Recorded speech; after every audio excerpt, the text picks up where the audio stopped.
स्वागत है आपका एक और नई कहानी में। ये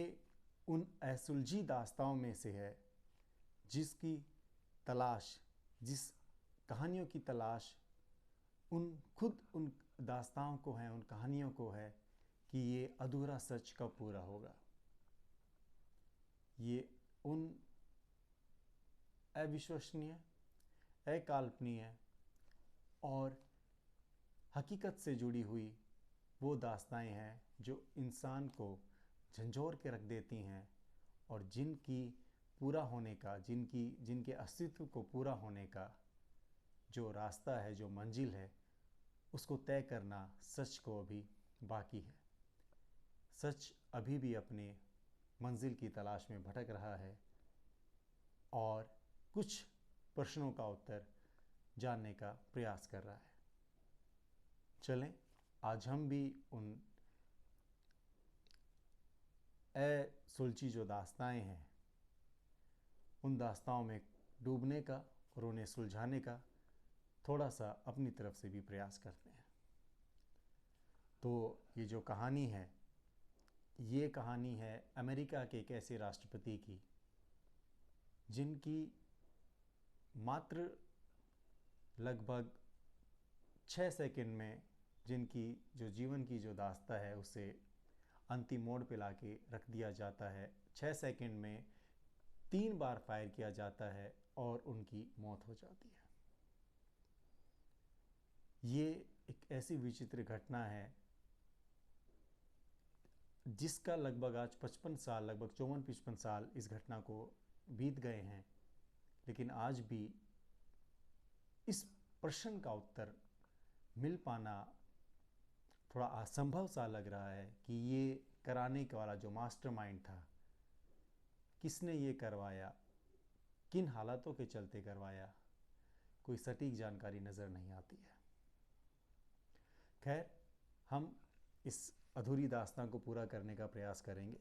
तो इस पे कुछ रोशनी डालने का हम काम करते हैं। ये कहानी है यूएसए के प्रेसिडेंट जॉन एफ कैनेडी की, जो लगभग उस समय 42 साल के लगभग रहे होंगे। 22 नवंबर 1963 वो अपने वाइट हाउस से, वॉशिंगटन से डलास टेक्सास के लिए अपने एयरफोर्स वन में रवाना होते हैं। 12 बजे उनकी फ़्लाइट लैंड करती है टेक्सास में, डलास टेक्सास में, जहाँ पे ये क्यों उन्हें आवश्यकता पड़ी, जो प्रश्न आपके मन में आएगा कि उन्हें वाइट हाउस से, वॉशिंगटन से टेक्सास डलास जाने की क्या आवश्यकता पड़ी। उसका कारण ये था कि जो गवर्नर थे टेक्सास के, जॉन कॉनली, और जो डेमोक्रेटिक पार्टी है, इन दोनों के बीच तनाव था। इन दोनों के बीच कुछ असमंजस था, कुछ परेशानियां थी, कुछ डिस्प्यूट चल रहा था, जिन्हें सुलझाने के लिए वाइस प्रेसिडेंट और पूरे अपने संघ के साथ, अपने परिवार के साथ जो जॉन एफ कैनेडी हैं, वो उन्होंने वहाँ विज़िट करने का फ़ैसला किया और उन्होंने सोचा कि कुछ समय परिवार के साथ भी बिताएंगे और इस इशू को वो अंतिम मोड पर लाके ख़त्म करेंगे और इसका सॉर्ट आउट करेंगे, इस इशू को वो फिक्स करने का काम करेंगे, जो कि जॉन कॉनली और डेमोक्रेटिक पार्टी के दरमियान चल रहा था। 12, 12:30 बजे लगभग, 12:31 के लगभग जब वो अपनी लैमोजीन गाड़ी, वो जो गाड़ी है वो इस प्रकार से डिज़ाइन की गई थी कि उसका जो रूफ़ था वो नहीं थी, रूफ़ उस गाड़ी की नहीं थी, और क्योंकि एक प्रेसिडेंट थे तो उनके चाहने वाले भी, जाहिर सी बात है, बड़ी संख्या में आए हुए थे। लगभग 1.5-2 लाख के तकरीबन लोगों की वहाँ पे संख्या बताई गई थी, और वो अपने वाइफ के साथ, उनकी वाइफ बैठी हुई थी, वो खुद थे, ड्राइवर थे, ड्राइवर के साथ एक और उनके सीक्रेट सर्विसेज के एजेंट थे। वो रवाना हो रहे थे और उसी दरमियान एक मोड़ पर 6 सेकंड में 3 बार फायर किया जाता है और जॉन एफ कैनेडी को अपनी जान से हाथ धोना पड़ता है। इस पूरे प्रकरण की जब शुरुआत होती है, क्योंकि उस ज़माने में जब प्रेसिडेंट टैक्सेस आते थे तो उसका एक पूर्व अनुमान लग जाता था और लोग बड़ी उत्साह से अपने चहीते लीडर को देखने के लिए भीड़ उमड़ के आती थी। इसी दरमियान जब वो विज़िट कर रहे थे, उससे पहले मार्कस नाम के एक शख्स थे जिन्होंने FBI, secret services, white house को इन्फॉर्म किया था कि प्रेसिडेंट की जान को खतरा हो सकता है डलस टेक्सास में, और आपसे ये अनुरोध है कि आप उनकी यात्रा को रद्द करें और वहाँ उन्हें आने की आवश्यकता नहीं है, ये उनके लिए उचित नहीं रहेगा। तो उन्होंने ये इनपुट भी शेयर किया गया था, जिस जानकारी को बहुत ही हल्के में सीक्रेट सर्विसेज FBI ने लिया और जिसका खामियाजा पूरे अमेरिका को भुगतना पड़ा। जॉन एफ कैनेडी के बारे में कहा जाता है कि वो बहुत ही उस समय के एक ऐसे नेता उभर कर आए थे जिन्होंने जो कॉन्फ्लिक्ट चल रहा था अमेरिका का रशिया के साथ, उसको, उस डिस्प्यूट को, उस भिड़ंत को उन्होंने नेगोशिएट किया और समझौते की तरफ वो इस कन्वर्जेशन को, इस बातचीत को ऑन द टेबल लेके आए थे। ये भी आंकलन किया गया था कि क्यूबा के साथ एक कोल्ड वॉर अमेरिका का चल रहा था और जो फेडरल कैस्ट्रो हैं, जो वहाँ के जो प्रेसिडेंट थे, उनके साथ भी बड़े मतभेद थे। और अगर आप बर्लिन वॉल की बात करें, जर्मनी की बात करें, वहाँ के साथ भी अमेरिका के साथ कुछ डिस्प्यूट चल रहे थे और एक ऐसे लीडर थे जो सभी टॉपिक्स पर या सभी डिस्प्यूट पर एक पॉजिटिव नोट पे आगे बढ़ रहे थे और सभी का रिजॉल्व कर रहे थे। और काफ़ी संभावनाएं जताई गई, आकलन किए गए उनकी मौत के बाद कि क्या इसमें कैस्ट्रो का हाथ था या जो बाकी जो नेशंस हैं जिनके साथ कोल्ड वार चल रहा था उनका कोई योगदान था। उन्होंने किसी प्रकार से इस घटना को अंजाम दिया है, जो आकलन चलते रहे उनकी मौत के बाद।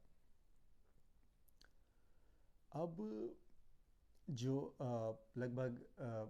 उनके पास, जैसा मैंने आपको बताया कि 12:30-31 के लगभग उन पर फायर होता है, उन्हें पास के नज़दीकी हॉस्पिटल में लेके जाया जाता है और लगभग 1 बजे जो है डॉक्टर ये घोषणा करते हैं कि वो अंतिम सांस लेते हैं और 1 बजे जो है उनकी डेथ घोषित की जाती है। उनके बॉडीगार्ड थे क्लिंट हिल, जो कि उनकी लेमोनीज गाड़ी में ही सवार थे और वो बताते हैं कि जब 6 सेकंड में 3 बार फायर हुआ तो उनके सर के आगे का हिस्से पे जो गोली लगी थी तो वो एक बच्चे की तरह उनकी बीवी की गोद में आके वो गिर गए। उनका कुछ सामान था जो पीछे उनकी गाड़ी के जा रहा था, जो उनकी वाइफ थी, उस सामान को पकड़ने के लिए वो पीछे हुई तो वो भी लेमोनीज गाड़ी के पीछे पीछे जो है, लेमोजीन गाड़ी के पीछे, वो उनको जो डिग्गी सी थी उसके ऊपर उनके सामान को रोकने के लिए वो भी पीछे की तरफ थोड़ी खिसक गई थी, जहाँ पे सीक्रेट सर्विसेज ने उनको संभालने का काम किया। अब जो ये जो घटना घटी, इसमें जब वो रवाना हुए थे डेमोक्रेटिक पार्टी और जो गवर्नर हैं जॉन कॉनली, इनके भी समझौता कराने के लिए, तो उसमें उनके साथ वाइस प्रेसिडेंट भी होते हैं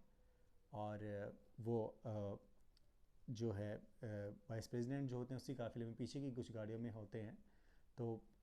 वो एकदम सेफ रहते हैं। लेकिन जो गवर्नर हैं जो साथ में रहते हैं कैनेडी के, उनके ऊपर भी, क्योंकि उसी लैमोजीन गाड़ी में सवार होते हैं, गवर्नर को भी गोली लगती है लेकिन जॉन कॉनली जो हैं वो सुरक्षित रहते हैं।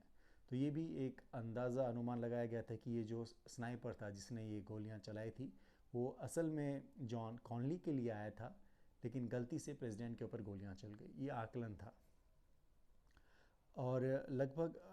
जब ये गोलियां चली, जब घटना घटी, तो पुलिस ने इनिशियल इन्वेस्टिगेशन में एक शख्स को पकड़ा था जिनका नाम हार्वे ऑसवाल्ड था, लगभग जिनकी उम्र 24 साल थी,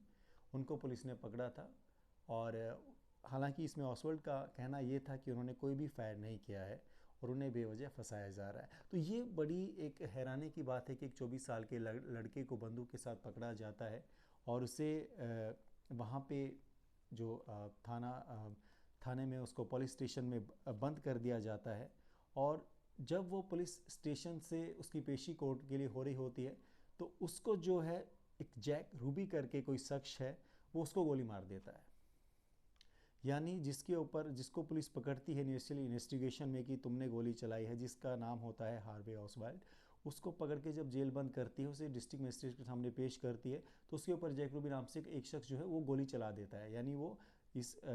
हत्यारे को, जो कि पुलिस के अनुसार जिसने ये गोली फायर किया था प्रेसिडेंट के ऊपर, उसको भी वो मारने का काम करता है जैक रूबी।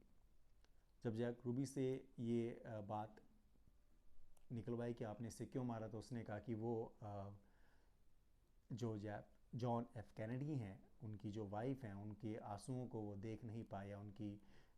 जिस प्रकार किसी इंसान के सामने उनके सबसे अजीज़ को, उनके प्यारे को अगर इस तरीके से गोली मारी जाए, जो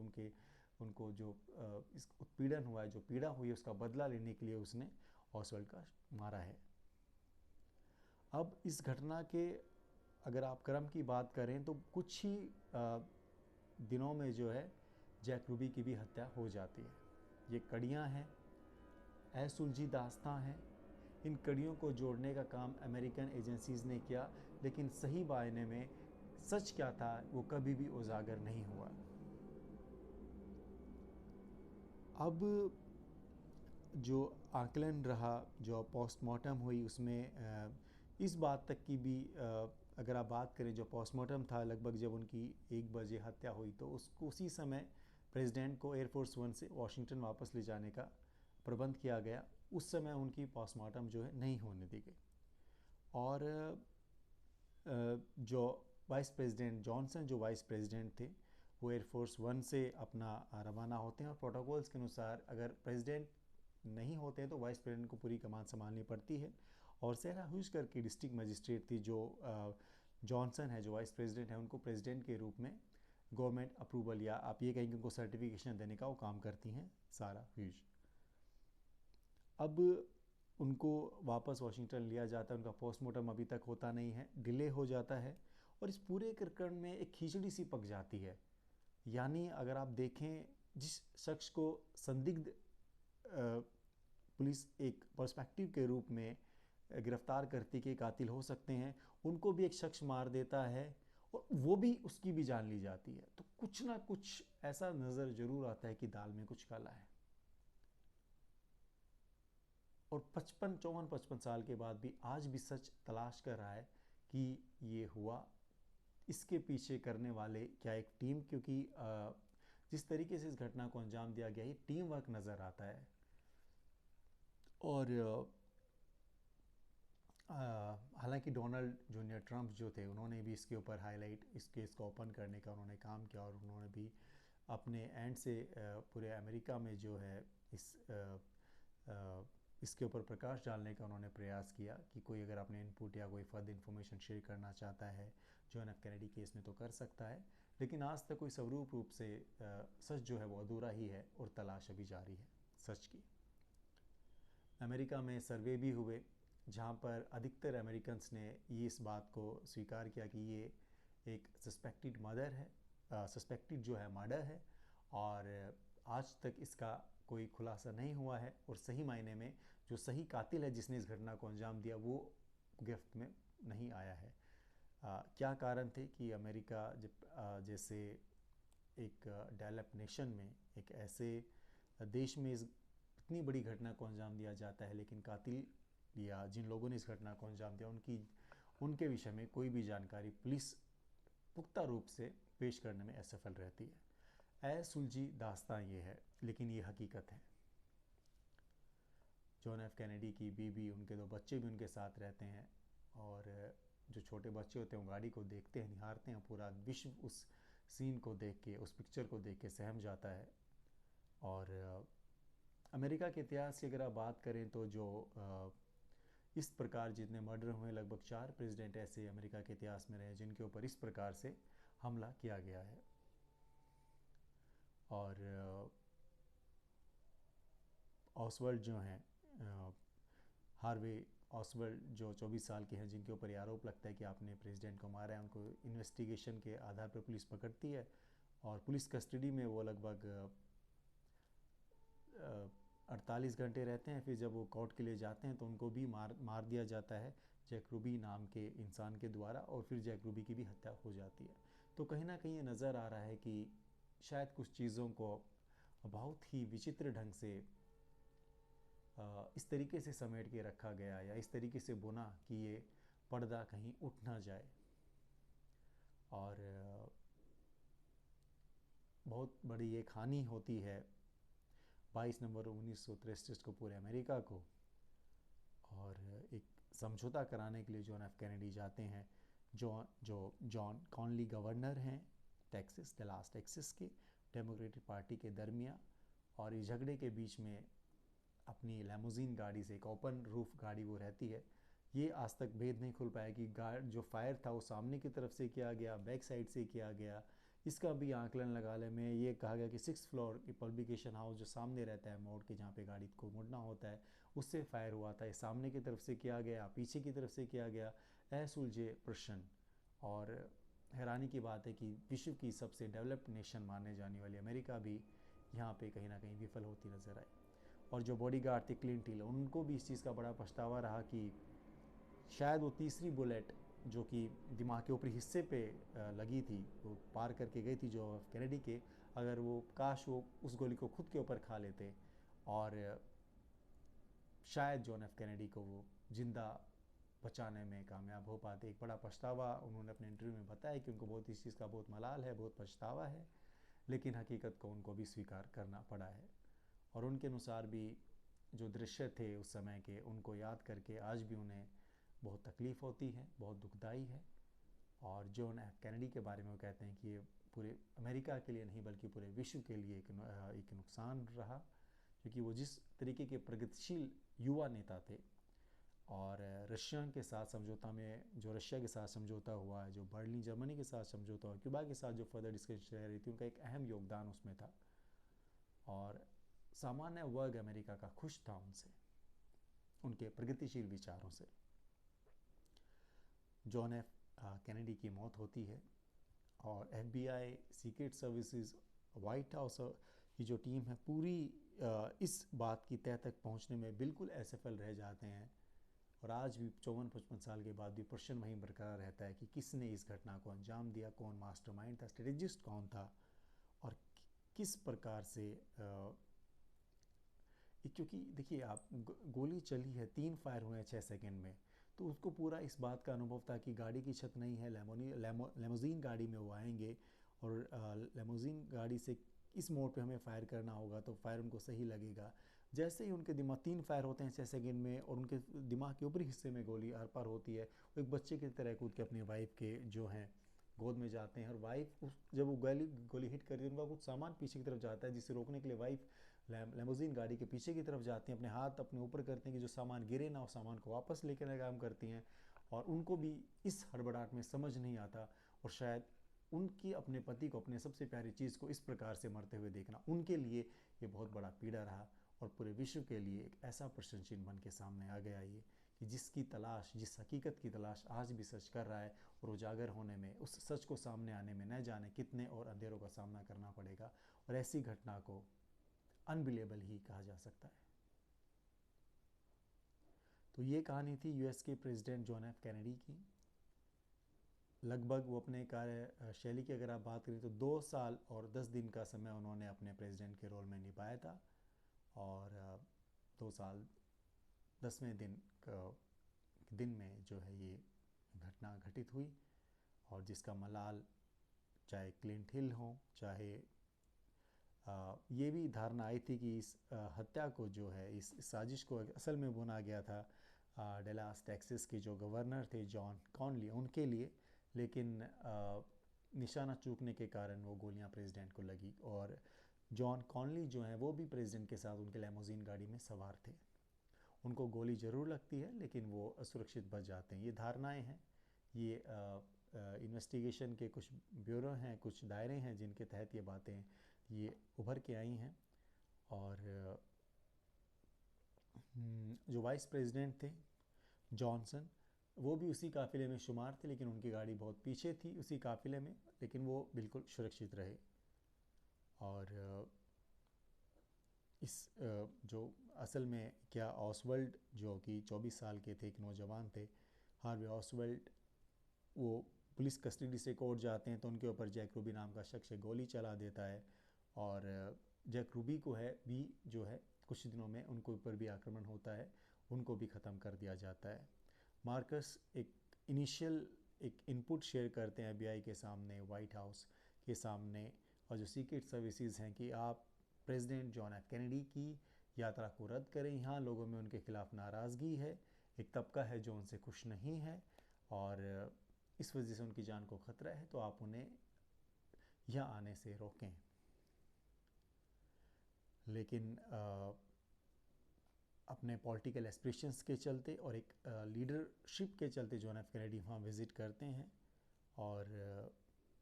मार्कस की बात को बहुत हल्के में सीक्रेट सर्विसेज लेती हैं, जिसका काम है पूरे अमेरिका को भरना पड़ता है।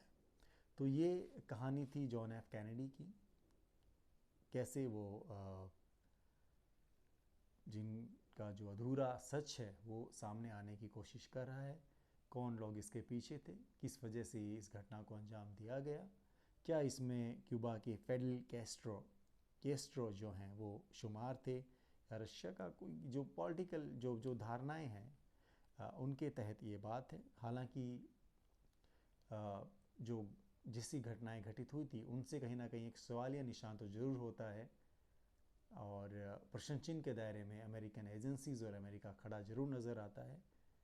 और जॉन एफ कैनेडी की हत्या एक ऐसे अधूरे सच की तलाश है